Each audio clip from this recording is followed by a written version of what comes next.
निम्नलिखित में किस भौतिक राशि का पुनर्वितरण प्रकाश का व्यतिकरण होता है? तो आप लोगों को बताए थे कि प्रकाश के घनत्व के पुनर्वितरण को प्रकाश का व्यतिकरण कहते हैं। आप लोगों को बताए थे घनत्व या तीव्रता, तो इसका आंसर हो जाएगा तब आप लोगों को तीव्रता। तो ये तीव्रता आंसर हो गया। इसके बाद है फोटोन का विराम द्रव्यमान होता है। तो फोटोन का विराम द्रव्यमान क्या रहा है? ठीक है, फोटोन का विराम द्रव्यमान आपका शून्य होगा। फोटोन जो है एक थैलानुमा आकार का होता है, इसका विराम द्रव्यमान क्या होता है? शून्य होता है। बोर का आवृत्ति शर्त होता है, शर्त जो बताए हैं बोर का आवृत्ति शर्त E बराबर एच न्यू बताएं। अब इसमें देखिएगा आप, ये नाभिक है, ये कक्षा है, ये भी कक्षा है, तो उच्च कक्षा से निम्न कक्षा में जंप मारता था, तो ये E2 हो जाएगा एनर्जी, यहाँ पे E1 हो जाएगा। तो फाइनल में इनिशियल घटता है, फाइनल ये हुआ, इनिशियल ये हुआ, फाइनल ये हुआ। तो फाइनल मेरा हो गया उच्च से निम्न में गया, इसलिए फाइनल हो गया। तो इसलिए E1 माइनस E2 बराबर हो जाएगा एच न्यू। E1 E2 का हम E बोलते हैं एच न्यू, इसलिए आपका आंसर हो जाएगा इसका बी नंबर। अब आगे चलते हैं। सौर ऊर्जा का स्रोत है। सौर ऊर्जा का जो स्रोत होगा, यहाँ पे देखिएगा हाइड्रोजन 1 2 प्लस हाइड्रोजन 1 2, ये दोनों को ऐड करते हैं तो हीलियम 2 4 होता है, हीलियम 2 4 होता है। तो ये अभिक्रिया जो है नाभिकीय संलयन पे है, तो नाभिकीय संलयन हो गया, इसका आंसर हो जाएगा नाभिकीय संलयन। अब है विद्युत का सबसे अच्छा चालक निम्नलिखित में कौन है? तो विद्युत का सबसे अच्छा चालक जो है इसमें चांदी होता है, तो आपका आंसर हो गया चांदी। अब कह रहा है नॉर गेट, नॉर द्वारक हिंदी हुआ, इसका इंग्लिश गेट होता है। तो नॉर द्वारक का बुलियन व्यंजक होता है। तो यहाँ देखिएगा और मतलब होता है प्लस, मतलब हो गया कि प्लस वाला देखेंगे a plus B equal to Y हो जाएगा, लेकिन यहाँ पे नोर है, n लगा हुआ है, नोट लगा हुआ है इसके ऊपर, तो इस रेक्रीन हो जाएगा। तो y equal to a plus B पे रेक्रीन। और आप लोग पढ़े होंगे 1 और 2, मतलब 1 जोड़ 2, और लिखा हुआ है तो और मतलब होता है प्लस, तो प्लस वाला पे ध्यान रखिएगा। और आगे n लगा हुआ है तो उस पर रेक्रीन लगा हुआ रहेगा, ये ध्यान दीजिएगा। अब है द्विआधारी संख्या 1 0 0 1 2 का दशमिक संख्या होती है। तो यहाँ पे देखिए कितना अंक है, 1 2 3 4 अंक है, तो 4 को 2 पहले झट से निकाल के दे दीजिए, 4 2 दे दिए। इस पे पावर 0, इस पे पावर 1, इस पे पावर 2, इस पे पावर 3 दे दिए। अब देखिए ये पहला डिजिट 1 है, इसमें 1 से इंटू कीजिए, यहाँ पे 1 से इंटू किए क्योंकि पहला डिजिट 1 था। दूसरा डिजिट 0 है तो इसमें 0 से इंटू करेंगे, तीसरा डिजिट देखिए यहाँ पे 0 है तो 0 से इंटू करेंगे। चौथा डिजिट देखिए 1 है तो इसमें 1 से इंटू करेंगे, बीच में प्लस दे दीजिए, सब जगह बीच में प्लस देंगे। तो अब देखिए यहाँ पे क्या हो रहा है, किसी भी संख्या पावर 0 रहेगा उसका वैल्यू 1 इंटू 1 तो 1 हो गया, बीच में प्लस है यहाँ तो प्लस दे देंगे। अब देखिए 0 से गुना करेंगे तो ये 0 हो जाएगा, प्लस ये भी 0 है, 0 से इसमें गुना करेंगे 0 हो जाएगा, प्लस 2 दूनी 4, 4 दूनी 8, ये 8 हो गया, 8 1 9।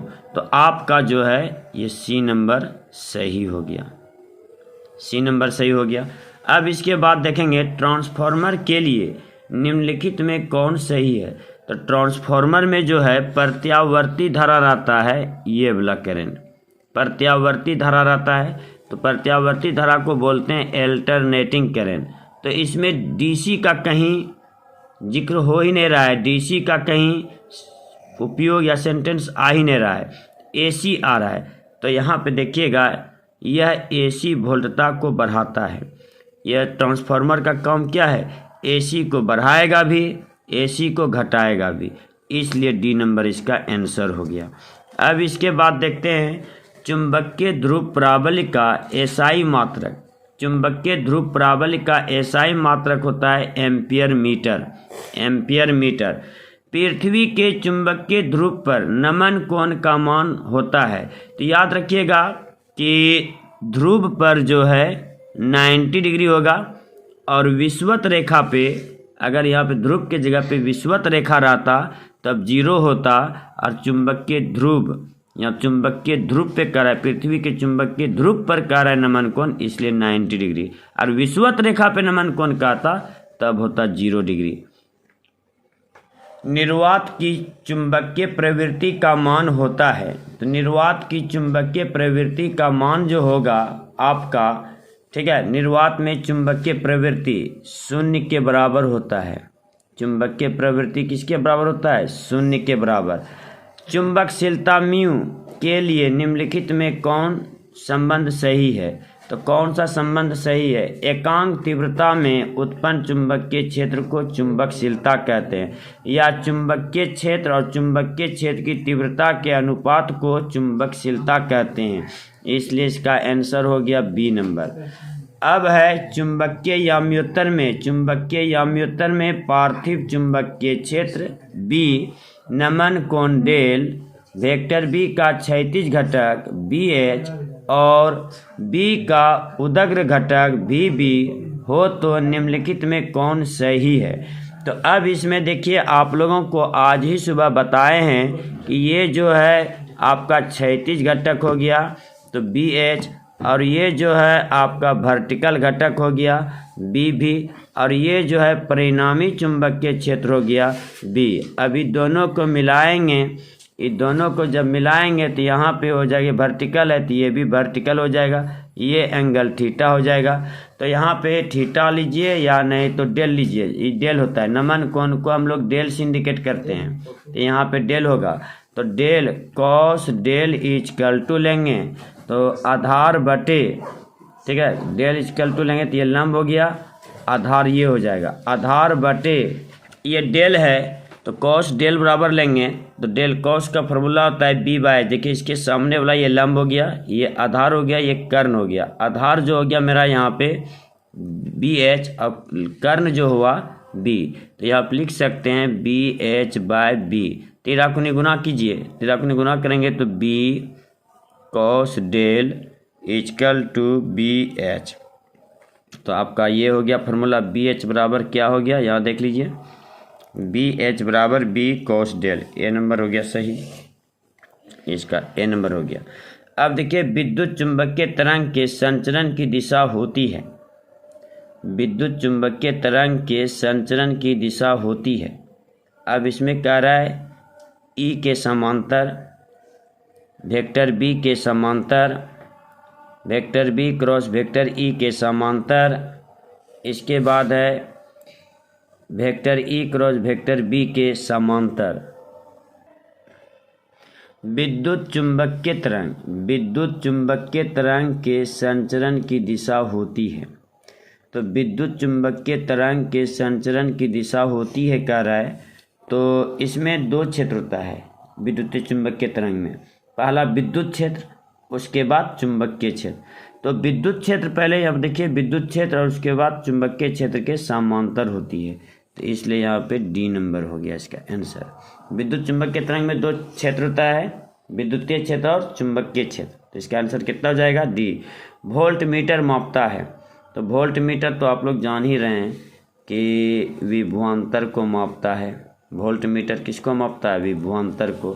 1/4 पाइप्सिलन नोट का मान है 9 × 10⁹ न्यूटन मीटर स्क्वायर पर कूलम स्क्वायर।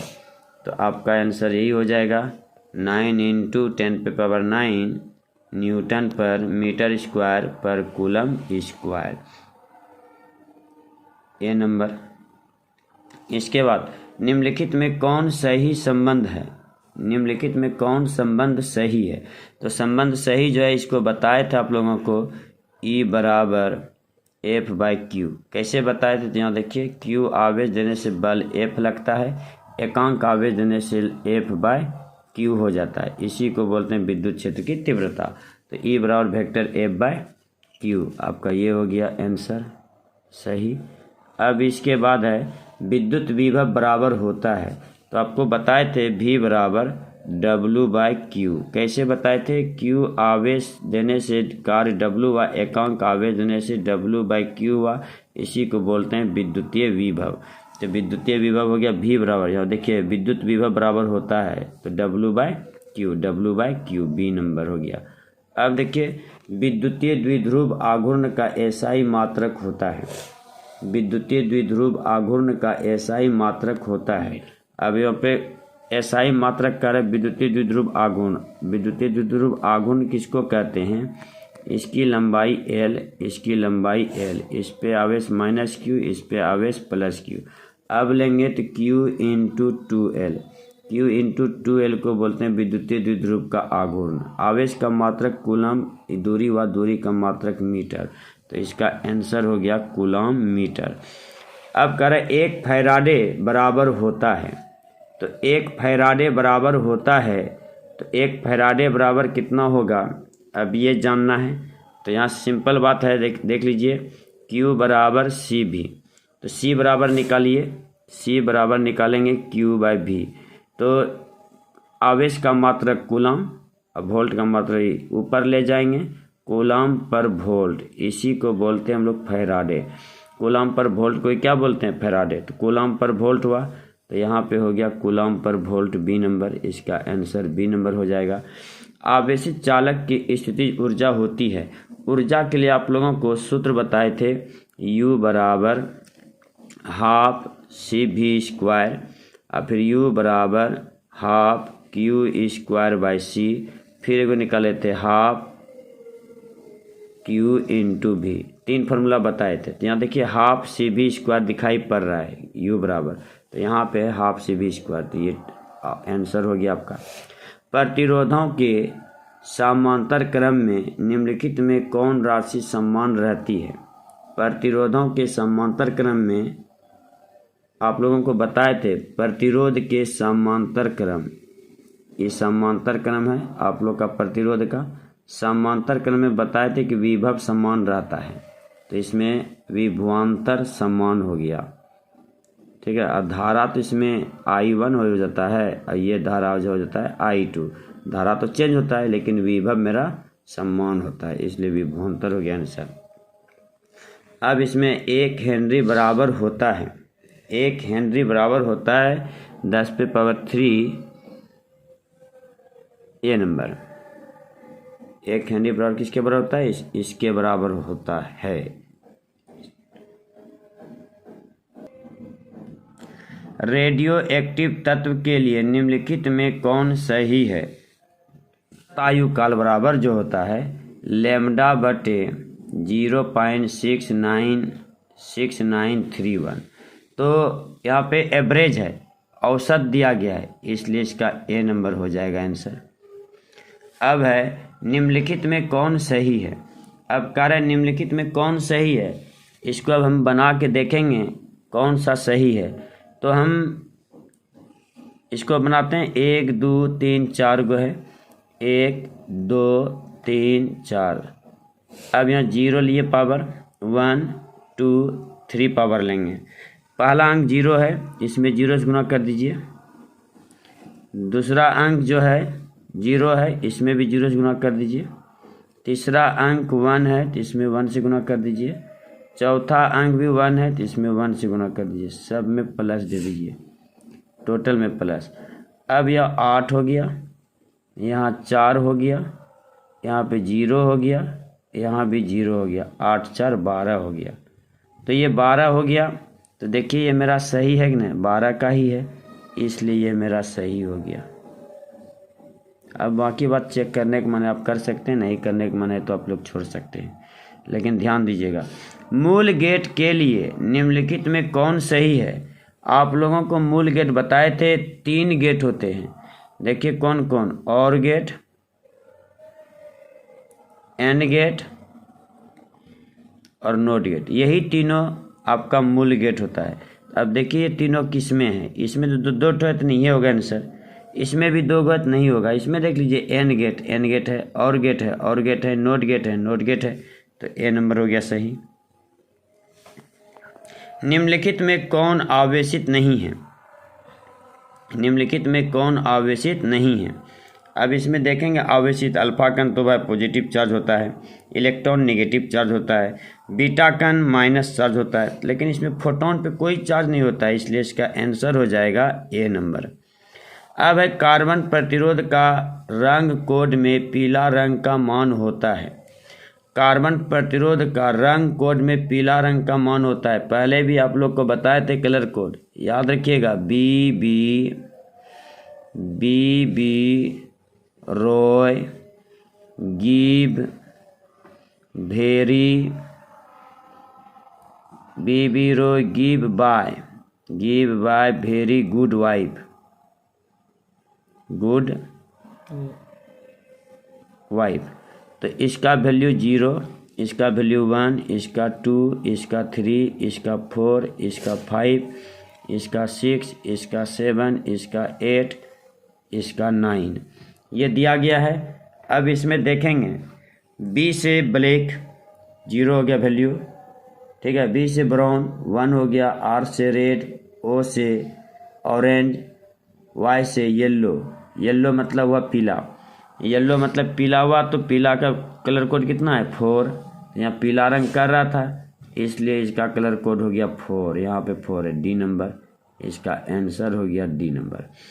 अब है किसी माध्यम की आपेक्षिक पराविद्युतता एप्सिलॉन आर होती है। तो आपेक्षिक पराविद्युतता बताए थे, किसी माध्यम में पराविद्युतता और निर्वात में पराविद्युतता के अनुपात को आपेक्षिक पराविद्युतता कहते हैं। किसी माध्यम में पराविद्युतता और निर्वात में पराविद्युतता के अनुपात को आपेक्षिक पराविद्युतता कहते हैं। तो आपेक्षिक पराविद्युतता एप्सिलॉन आर बराबर आपका फॉर्मूला हो जाएगा epsilon by epsilon note, A number. तो इसका आंसर हो गया ए नंबर। अब इसके बाद देखते हैं, एक बिंदु आवेश Q से R दूरी पर विद्युत विभव का मान होता है। तो विद्युत विभव का मान तो फॉर्मूले बताएं, V बराबर 1/4 pi epsilon naught Q by R, ये प्रूवे किए हैं। तो आपका हो गया 1/4 pi epsilon naught Q by R, a number. इसके बाद है आवेश का पृष्ठ घनत्व बराबर होता है। आवेश का पृष्ठ घनत्व को हम लोग सिग्मा से इंडिकेट करते हैं। सिग्मा बराबर सूत्र होता है Q बाय A, मतलब Q मतलब हो गया आवेश, कुल आवेश भी बोल सकते हैं, A मतलब हो गया क्षेत्रफल, कुल क्षेत्रफल भी बोल सकते हैं, आवेश बटे क्षेत्रफल। तो आवेश बटे क्षेत्रफल, बी नंबर आंसर हो गया इसका। अब है पानी का पराविद्युत स्थिरांक होता है। तो पानी का पराविद्युत स्थिरांक जो होता है 80 होता है, तो 80 मार देंगे।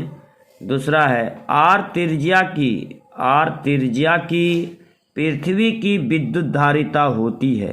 तो आप लोगों को बताए थे, कोई भी चालक है इसकी त्रिज्या आर हो जाए तो इसकी धारिता होता है C बराबर 4 pi epsilon naught into are.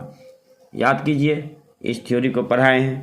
तो आर त्रिज्या की पृथ्वी की विद्युत धारिता होती है 4 पाई एप्सिलॉन नोट, ये भी गलत है, एप्सिलॉन नोट तो है लेकिन आर स्क्वायर है, ये तो गलत है, बटे में है, और ये भी गलत है। तो आपका आंसर होगा यही, लेकिन यहाँ पे मिस कर गया है, ऐसे दे दिया है, ये नहीं होगा।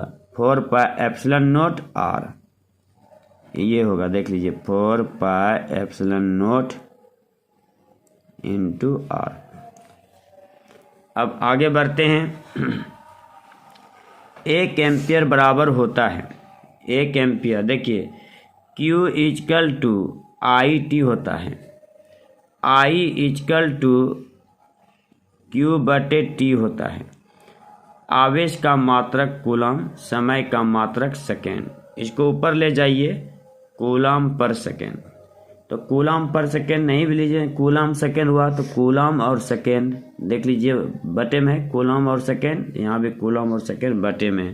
तो ए नंबर हो जाएगा इसका आंसर, ए नंबर हो गया इसका आंसर। ओके बाबू। विद्युत वाहक बल की इकाई है। तो विद्युत वाहक बल का जो मात्रक होता है वोल्ट होता है, और विभव का भी मात्रक वोल्ट ही होगा, और विद्युत वाहक बल का भी।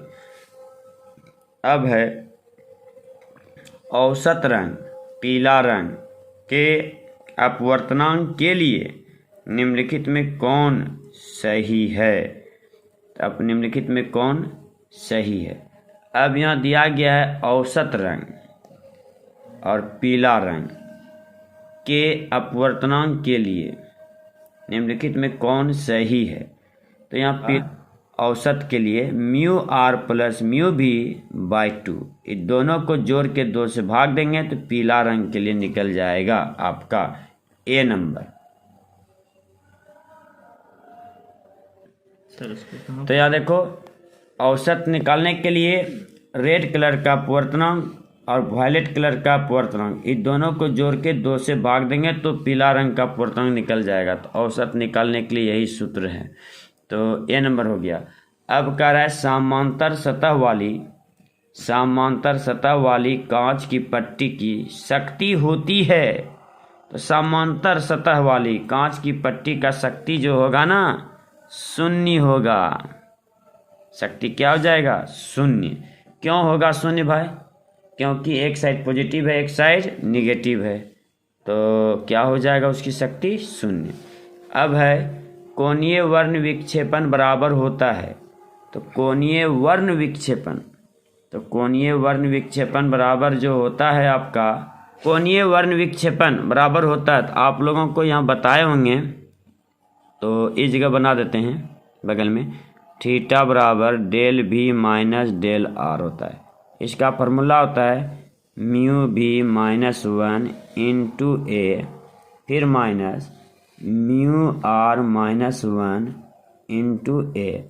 अब इसको ए से इंटू करेंगे तो म्यू भी ए माइनस ए, अब फिर यहाँ पे म्यू आर ए माइनस ए।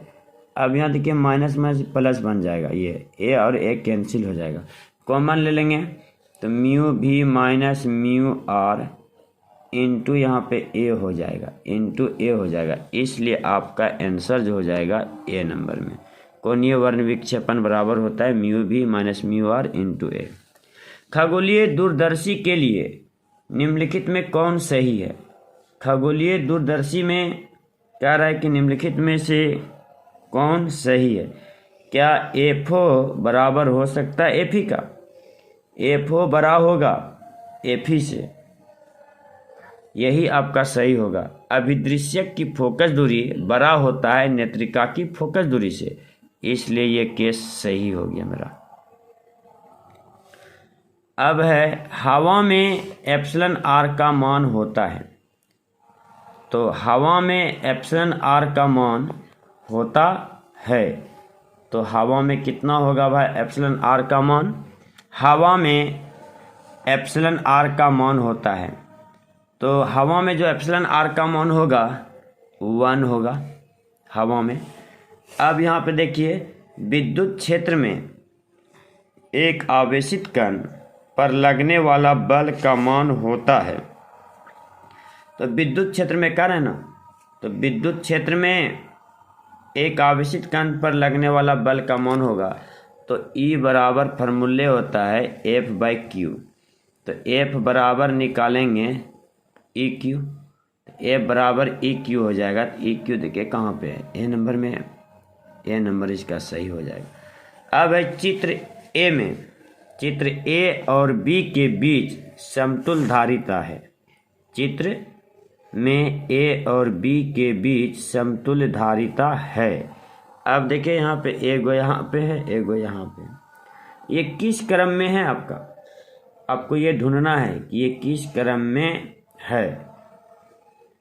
अब ये जान जाइएगा कि किस क्रम में है, तो ये आराम से बन के तैयार हो जाएगा। तो पहले यहाँ देख लीजिए अपने, मान लीजिए कि ये पॉजिटिव है, पॉजिटिव, तो ये भी पॉजिटिव है, ये भी पॉजिटिव है। दो ए और बी के बीच समतुल धारिता है। तो यहाँ पे देखिए कि ये छोर इसका और ये छोर दोनों जो है एक ही चार्ज से है, तो ये तो कोई क्रम में है ही नहीं, तो इसमें तब एक ही धारिता होगा सी। एक ही धारिता यहाँ पे क्या होगा सी। इसका फार्मूला हो जाता है, ठीक है, तो एक ही धारिता तो वो सी हो गया, तो आपका आंसर सी हो जाएगा। इसका कितना आंसर हो जाएगा सी। अब इसके बाद है प्रकाश वर्ष किस भौतिक राशि का मात्रक है। ये जान रहे हैं किसका है, दूरी का। किसका है, दूरी का। एक सरल सूक्ष्मदर्शी से बना हुआ प्रतिबिंब होता है। तो सरल सूक्ष्मदर्शी जो लेंगे तो यहाँ पे वस्तु रखते हैं ना, तो वस्तु के जस्ट पीछे प्रतिबिंब बनता है, तो वस्तु के सीधा है, जो सीधा होता है वो काल्पनिक होता है, तो यहाँ पे सीधा और काल्पनिक हो जाएगा। सरल सूक्ष्मदर्शी पढ़ाए होंगे आप लोगों को, ध्यान से देखिएगा, नहीं तो इस बना। उत्तल लेंस द्वारा निम्नलिखित में कौन सा दृष्टि दोष दूर किया जाता है। तो उत्तल लेंस जो होता है, उत्तल लेंस किस दोष के लिए प्रयोग किया जाता है, तो विद्यार्थी को जो होता है दूरदृष्टि दोष होता है, उसके लिए उत्तल लेंस की आवश्यकता होता है स्टूडेंट को, इसलिए दूरदृष्टि दोष दूर करने के लिए उत्तल लेंस की आवश्यकता होती है। वर्ण विक्षेपण क्षमता के लिए निम्नलिखित में कौन संबंध सही है। अब यहाँ करें वर्ण विक्षेपण क्षमता, तो आपको पता होगा म्यू भी माइनस म्यू आर बटे म्यू वाई माइनस 1 फार्मूला होता है। म्यू भी माइनस म्यू आर बटे म्यू वाई माइनस 1। निर्वात में प्रकाश का वेग c है तथा कांच का अपवर्तनांक म्यू इक्वल टू 3/2 में प्रकाश का मान होगा। निर्वात में प्रकाश का वेग c है, कांच का अपवर्तनांक जो है म्यू इक्वल टू 3/2 है, में इसका मान होगा। तो इसका जो मान होगा यहाँ देख लीजिए, म्यू इक्वल टू फार्मूला होता है c/v, ठीक है। तो इसमें क्या कह रहा है, निर्वात में प्रकाश का वेग c है, तो कांच का अपवर्तनांक इतना में इसका मान होगा। अब मान कितना होगा, अपवर्तनांक रख देंगे 3/2 c/v, 3/2 c/v। अब v बराबर निकालेंगे, इसको इधर लेते आइए, यहाँ c बटे 3/2 आ जाएगा, E2 ऊपर चला जाएगा, तो E2 जब ऊपर जाएगा तो v बराबर हो जाएगा 2c/3, तो v बराबर 2c/3 हो गया आंसर। अब है सामान्य समायोजन के लिए खगोलीय दूरदर्शक की लंबाई होती है। तो खगोलीय दूरदर्शक की लंबाई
5 टेस्ला का चुंबकीय क्षेत्र बराबर होता है। तो 5 टेस्ला जो है चुंबकीय क्षेत्र बराबर होता है, टेस्ला बराबर होता है वेबर पर मीटर स्क्वायर। तो इसको लिख सकते हैं वेबर बटे मीटर, लिख सकते हैं। यहाँ 5 है, 5 टेस्ला, तो यहाँ पे हम 5 से इंटू कर देंगे, तो 5 वेबर पर मीटर, वेबर बटे मीटर।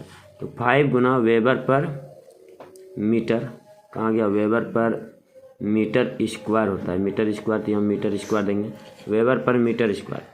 5 गुना वेबर बटे मीटर स्क्वायर, तो यहाँ पे हो गया ए नंबर। तो आपका ए नंबर मेरा सही हो गया। अब देखिए प्रत्यावर्ती धारा का RMS मान IRMS और प्रत्यावर्ती धारा का शिखर मान I0 है के बीच संबंध होता है, इसका बताए हैं। IRMS इक्वल टू I0 बटे √2 बताए हैं। तो √2 का मान रख दीजिए यहाँ पे। IRMS इक्वल टू I0 बटे √2 का मान रखिए 1.414। तो इसको 1 में 1.414 को 1 में भाग देंगे तो आ जाएगा आपका 0.707। ठीक है, तो इधर I0 है तो I0 होगा ही। 1 में इससे भाग देंगे 1.414 से, तो आ जाएगा 0.707 आ जाएगा। तो C नंबर आंसर हो जाएगा इसका। अब है कोणीय आवृत्ति ओमेगा वाले प्रत्यावर्ती धारा परिपथ में L प्रेरकत्व वाले प्रेरक द्वारा उत्पन्न प्रेरणिक प्रतिघात का मान होगा। तो यहाँ देखिए LCR में निकाले हैं L ओमेगा -1/ओमेगा C बटे R, यही निकाले हैं। तो यहाँ L के लिए है तो इसको भी हटा दीजिए, इसको भी हटा दीजिए, क्योंकि ये C है धारिता के लिए हो गया, R जो है प्रतिरोध के लिए हो गया, ये प्रेरकत्व के लिए हो गया L ओमेगा। इसका आंसर हो जाएगा L ओमेगा। ये हो गया, देखिए ये हुआ प्रेरकत्व, ये हुआ धारिता, ये हुआ प्रतिरोध, प्रतिरोध हुआ, प्रतिरोध के लिए R कैंसिल हो गया, C 1/ओमेगा C कैंसिल हो गया, ये था L, तो L ओमेगा हो गया इसका L ओमेगा। अब है शक्ति गुणांक के लिए निम्नलिखित में कौन संबंध सही है। शक्ति गुणांक का सूत्र होता है, शक्ति गुणांक का, ठीक है, तो शक्ति गुणांक का सूत्र होता है, हमको जहाँ तक लगता है कि शक्ति गुणांक का यहाँ पे सूत्र गलती दिया है, एक भी इसमें सही नहीं है। आप लोगों को शक्ति गुणांक का सूत्र एक भी सही नहीं है। थोड़ा सा वीडियो को आप रोकिए। देखिए शक्ति गुणांक के लिए निम्नलिखित में कौन संबंध सही है। इसमें से तो ऑप्शन गलत है, तो इसमें होगा यथार्थ माध्य शक्ति बटे आभासी माध्य शक्ति, ये सूत्र होता है शक्ति गुणांक का, याद रखिएगा। अब है कार्बन प्रतिरोध के हरे रंग के कोड का मान है। हरे रंग के कोड का मान बताए थे आप लोगों को, BB Roy give by very good wife. इसका 0 होगा, इसका 1 होगा, इसका 2 होगा, इसका 3 होगा, इसका 4 होगा। जी से ग्रीन हुआ, ग्रीन 5 हो गया, ग्रीन जी से हरा हुआ 5, तो इसका कलर कोड हो गया 5। इसको शॉर्ट वीडियो में हम दे चुके हैं, आप शॉर्ट वीडियो में जाके देख लीजिएगा। अब है चुंबकीय क्षेत्र वेक्टर बी में वेक्टर भी वेग से गतिशील आवेश Q पर लगने वाले बल का व्यंजक होगा। तो आप लोगों को बताए हैं चुंबकीय क्षेत्र वेक्टर बी में वेक्टर भी वेग से गतिशील आवेश Q पर लगने वाला बल का व्यंजक होगा। तो QVB होता है, लगने वाला बल निकाले होंगे QVB, याद रखिएगा क्रॉस में। तो यहाँ पे आपका Q लगेगा, यहाँ पे Q लगेगा, तब आपका A नंबर सही होगा। पदार्थ की प्रतिरोधकता के लिए निम्नलिखित में कौन सही है। तो प्रतिरोधकता के लिए निम्नलिखित में से कौन सही है। तो आप लोगों को बताए थे प्रतिरोधकता के लिए देख लीजिए प्रतिरोधकता के लिए क्या होता है। R समानुपाती होगा L का, R व्युत्क्रमानुपाती होगा A का। ये दोनों को मिला के लिखेंगे R समानुपाती L/A। समानुपाती को हटाएंगे तो R बराबर सिग्मा L/A हो जाएगा। अब यहाँ सिग्मा बराबर निकालेंगे या रो दीजिए, प्रतिरोधकता को रो से इंडिकेट करते हैं। इसको करेंगे तो RA, L गुना में भाग में है, L किस में है यहाँ पे गुना में, L गुना में है तो यहाँ पे भाग में आ जाएगा, यहाँ रो बचेगा तो RA/L। तो यहाँ देखिए RA/L, A नंबर हो गया आपका सही। फिर से देखिए, पदार्थ की प्रतिरोधकता के लिए निम्नलिखित में कौन सही है। R समानुपाती L होता है, R व्युत्क्रमानुपाती एरिया का होता है। दोनों को मिला के लिखेंगे R समानुपाती L/A हो जाएगा। समानुपाती को हटाएंगे, कांस्टेंट टर्म लाएंगे, रो लाएंगे, रो बराबर हो गया L/A। रो बराबर निकालेंगे, A इधर आएगा गुना में, L को इधर लाएंगे तो भाग में, तो याद रखिएगा A नंबर हो गया। विभव प्रवणता किसको कहते हैं।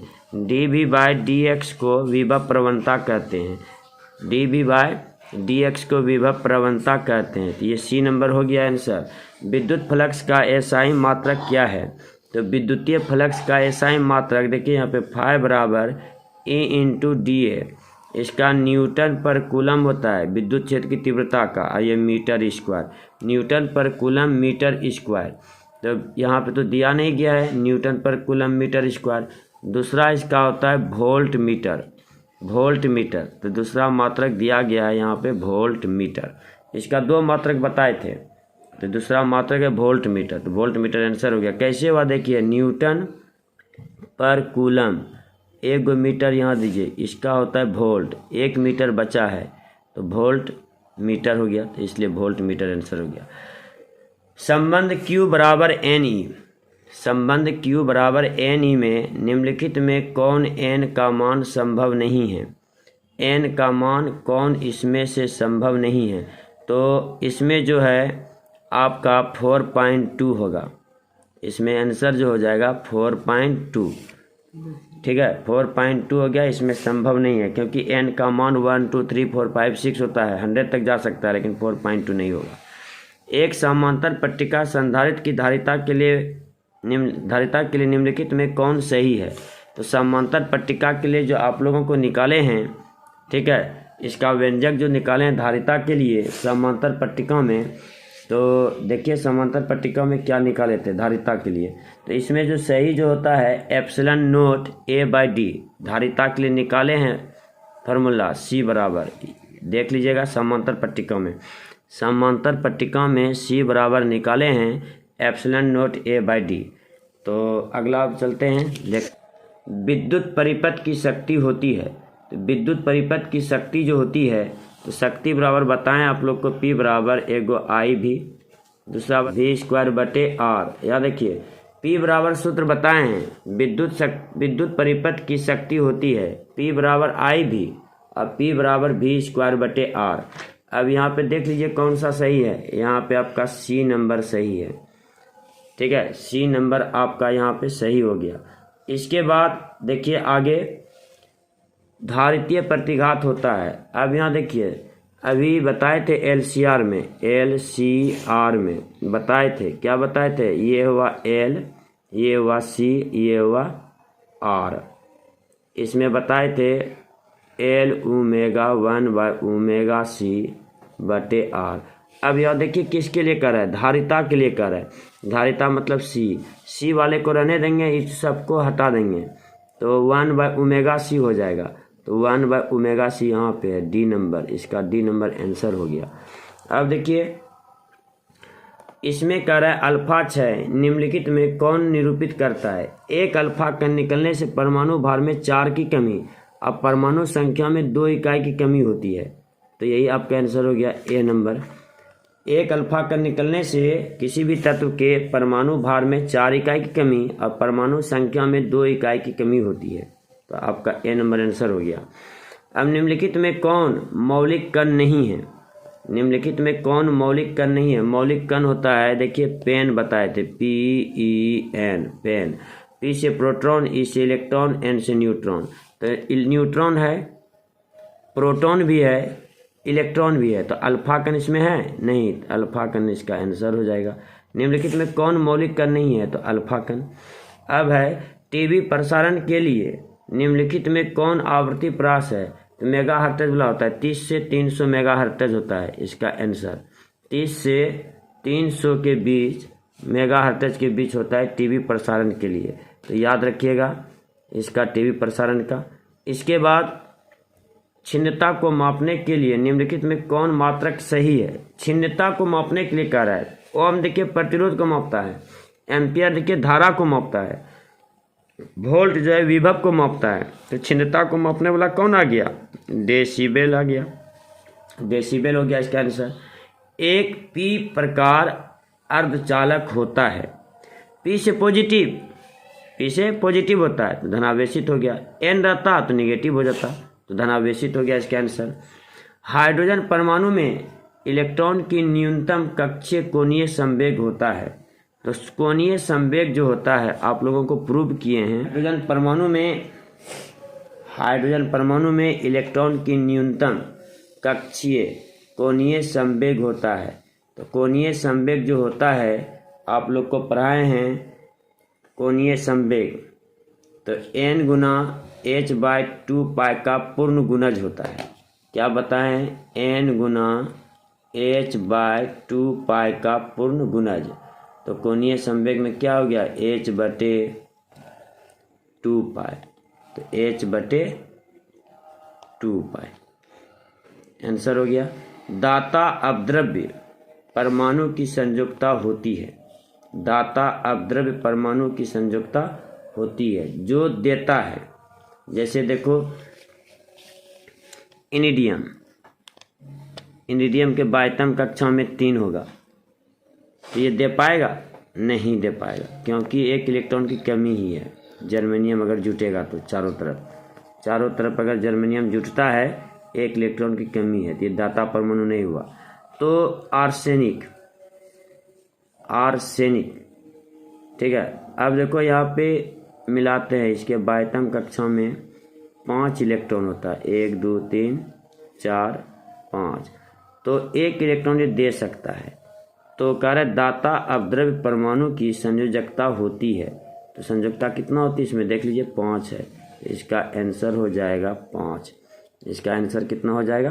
5, क्योंकि आर्सेनिक के बाह्यतम कक्षा में 5 इलेक्ट्रॉन है, 4 जर्मेनियम परमाणु के इलेक्ट्रॉन देगा तो फिर भी अष्टक कवर कर लेगा, 1 इलेक्ट्रॉन बचेगा, तो यही तुम्हारा दाता हो गया, दाता अपद्रव्य। ये अपद्रव्य के रूप में मिलाया जाता है, इसलिए इसको दाता अपद्रव्य बोलते हैं, इसलिए इसका आंसर हो गया 5।